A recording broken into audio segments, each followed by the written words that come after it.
Halo, assalamualaikum. Welcome to back my channel.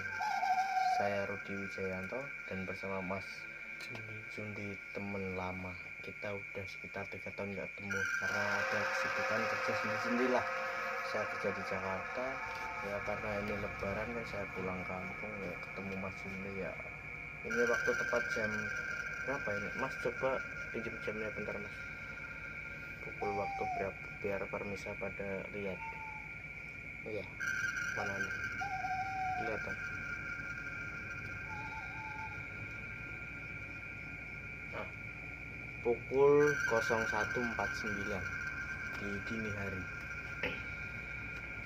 Nah, kita akan menceritakan kejadian mistis kita sewaktu dulu masih kita anak-anak, masih remaja lah, sekitar kelas sekolah SMP. ya. Sekarang umur sampean berapa Mas? Saya 24. 24, saya 22. Ya selisih 2 tahun lah sama dia lah. Ya sekitar ada 10 tahunan, 11 tahunan lah ya, kita waktu itu sekitar umur 12 tahun ya, 12 tahun 13 tahun lah, sekitar segitu, 10 tahun lebih lah kita pengalaman waktu itu.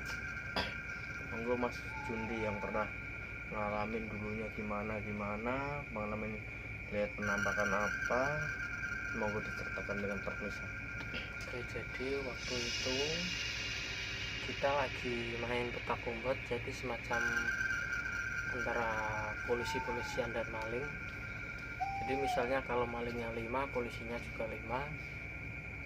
Dan waktu itu posisi saya jadi malingnya, Saya jadi polisinya waktu itu, kawan-kawan.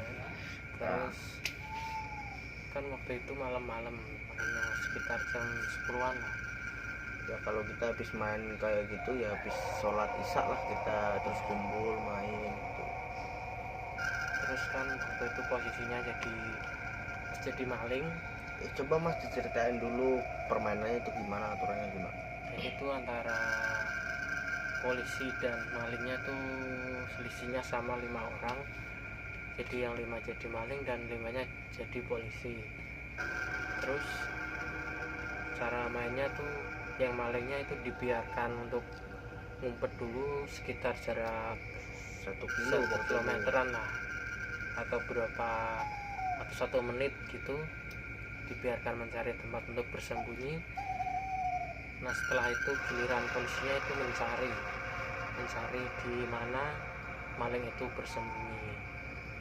Jadi sebagaimana mestinya petak umpet pasti kan mencari tempat yang aman, tempat yang sepi, yang gelap untuk bersembunyi agar tidak diketahui oleh polisinya.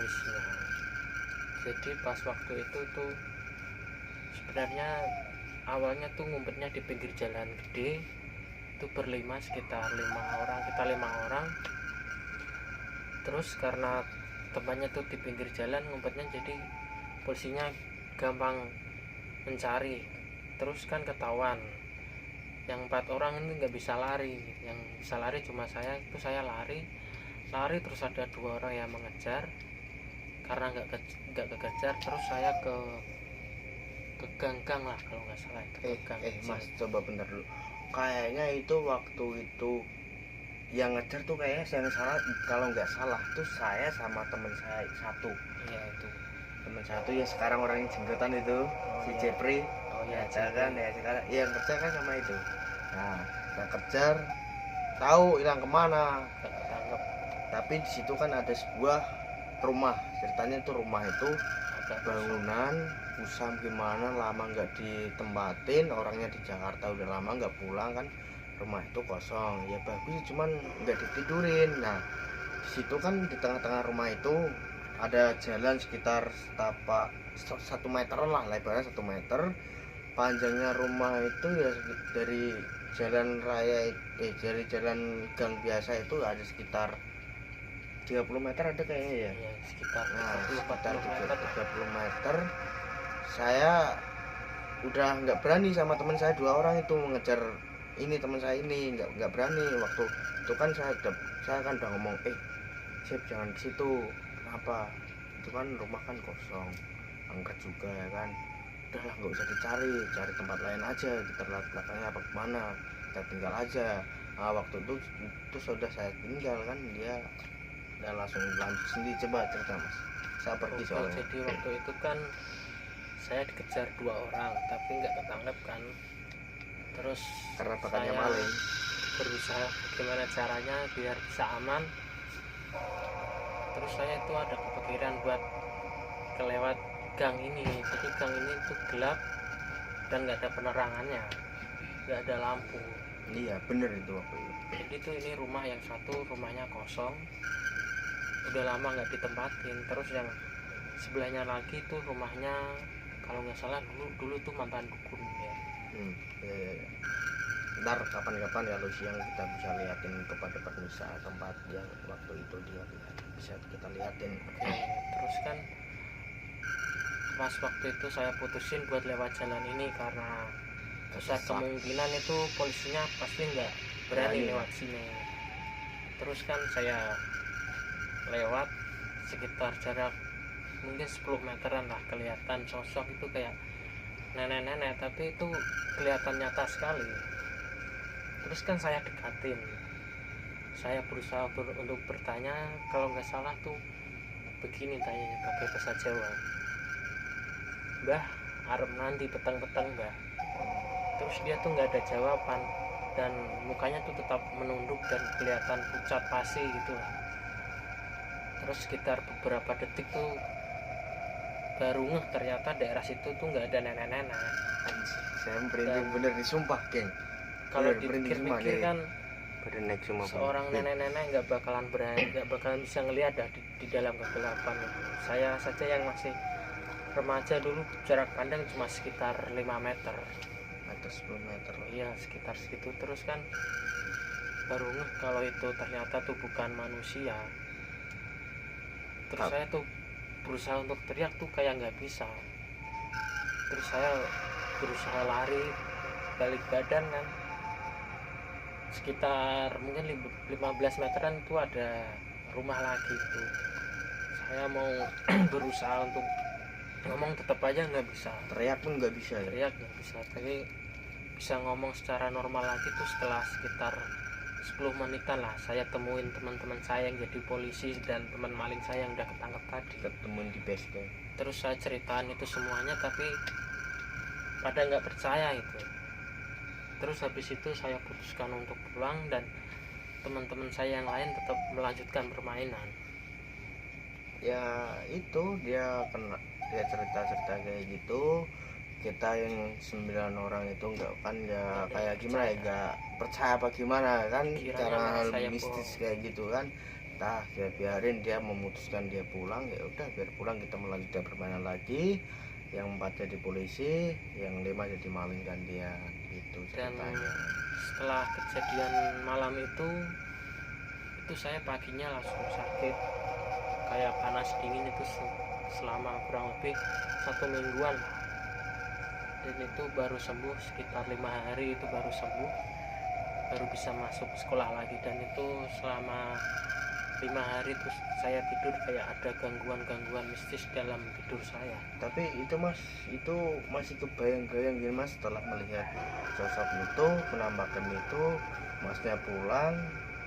Pas pulangnya itu kan masnya tidur, apa keganjalan apa gimana waktu tidur, apa kebayang-bayang gimana masnya itu? Itu kalau seingat saya sih pas habis kejadian itu nggak ada apa-apa sih. Jadi kejadiannya tuh setelah malam itu, besoknya saya tidur kayak mimpi ketemu nenek itu lagi, tapi kayak nyata gitu. Tapi kan di selar ini kan rumah yang belakangnya kan ada rumah juga itu, tapi kayaknya nggak lama sih, ada setahun 2 tahun kayaknya tuh ada orang yang meninggal di situ.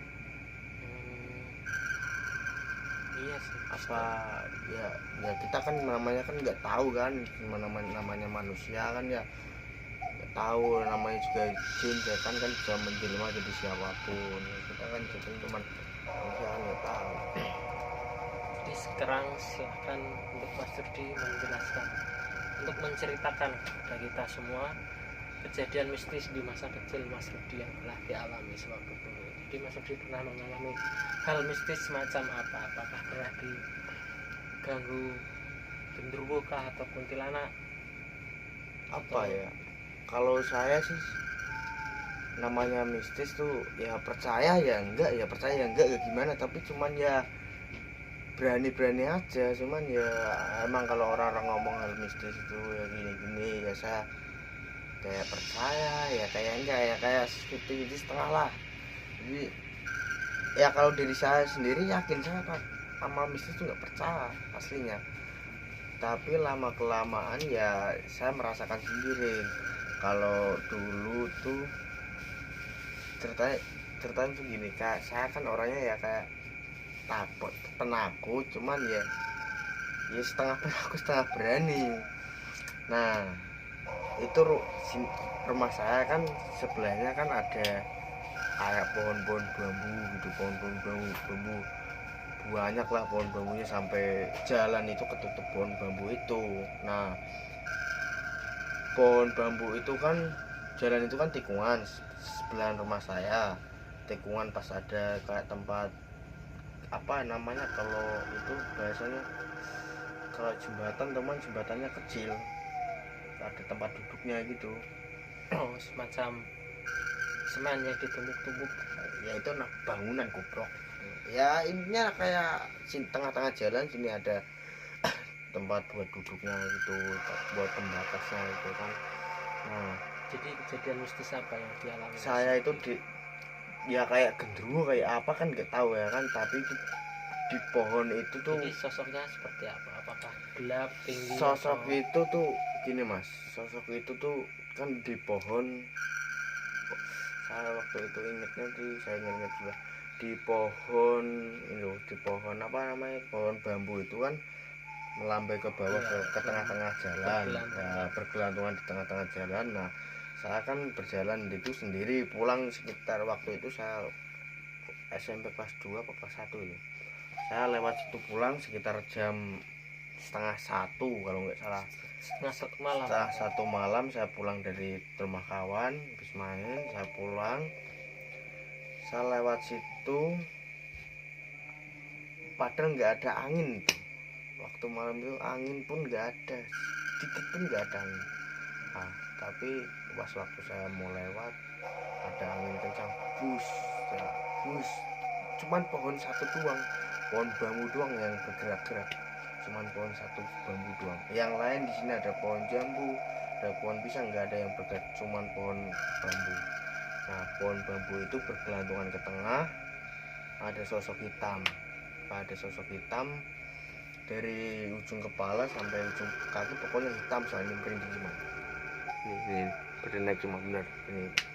Nah itu hitam semua, kuku itu panjang semua kan, jarak sekitar 3 meter 4 meter lah. Itu pohon bergelantung ke bawah, sosok hitam itu di bergelantungan pohon itu, pohonnya kan bergelantung ke tengah jalan. Saya mau lewat nggak bisa waktu itu, saya hanya diam. Apakah Mas Rudi takut atau semacamnya? Ya cuman nggak bisa ngomong, nggak bisa pakai yang Mas Judi rasain, semuanya diam, melotot, mau apapun nggak bisa. Nah waktu itu terus saya dalam hati tuh kayak nangis gimana itulah ya, lihat sosok kayak gitu, anak kecil tengah malam, gimana sih rasanya. Ya pokoknya saya sekitar umur 12 tahun lah, 12 tahun itu waktu itu. Orangnya, sosok itu hitam, bulunya panjang semua. Berarti itu sosok genderuwo Mas Rudi. Ya mungkin bisa jadi mas, bisa jadi genderuwo apa kan nggak tahu, soalnya makhluk kayak gitu kan jimatnya apa aja kan nggak tahu ya kan. Tapi ya, karena di kampung-kampung itu kebanyakan jin menampakkan diri sebagai sosok genderuwo. ada pula juga jadi manusia, kita juga nggak ada yang tahu ya kan. Nah habis itu saya nggak bisa apa-apa, untungnya ya kan, saya habis tatap mata sama dia itu, untungnya itu ada motor di belakang, ada motor mau lewat. Nah, habis itu pohon itu kayak gimana ya, kayak kembali lagi tuh. Kembali tapi kenceng, kembali terus gitu kenceng terus gitu, kembali kenceng. Motor lewat, saya ditanyain, saya kan waktu itu nggak bisa bergerak, cuman bisa melihat itu doang ya kan. Habis motor lewat ada lampu kan, ada lampu sorot, pohon itu jepret ke atas, balik lagi. Nah saya ditanyain, "Dek, kenapa kamu di sini malam-malam nggak pulang?" Nah waktu itu saya Tepok. tepok pundak saya ini, baru sadar waktu itu. Gak tahu Pak, saya tadi cuman ada lihat sosok hitam di sini, saya mau lewat nggak bisa lewat karena pohon itu menghalangi saya. Di depan saya jarak 4 meteran. Nah tapi Bapak sendiri tadi lihat nggak waktu pohon bambu itu naik sendiri dari kepala, naik dari ke bawah, naik sendiri? Bapak itu saya tanya nggak lihat, ya cuman biasa, pohon itu biasa, dan hanya ada satu anak yaitu saya berdiri di tengah jalan itu karena itu tempatnya gelap, tikungan itu gelap, banyak pohon-pohon bambu, pokoknya lebat lah ya. Sosok itu doang yang habis main pulang rumah temen jam 12:30, ya itu saya yang aku lihat. Tapi setelah sehari-harinya, hari keterusnya, ke seminggu saya enggak, ya untung saya nggak ada keganjalan apapun, nggak ada keinget apapun, nggak ada, cuman lihat itu doang yang saya ingat cuman itu. Tapi sekarang kalau saya lewat ke rumah itu, ke rumah saya itu, kalau pulang sekarang kan pohon bambunya kan udah tebang ya kan, udah tebangin semua, mau dibikin rumah, ceritanya mau dibikin rumah tapi belum jadi, rumahnya belum dibikin, cuman ditebangin doang. Sekarang udah nggak agak angkreng, udah itu cuman udah gimana, udah agak terang gitu loh, udah nggak lebat gitu ya. Oke guys, itu jadi masih itu yang saya alami pengalaman dulu. mistis yang pernah kita alami sewaktu remaja dulu. Ya, Mungkin kalian ada pengalaman mistis juga, bisa komen nanti di bawah sini, ini, bisa dan dikirim bisa lewat email, bisa nanti menceritakan kejadian mistis yang pernah kalian alami juga. bisa nanti Oke, kita sekian dari kita. Assalamualaikum warahmatullahi wabarakatuh. Pucek. salam.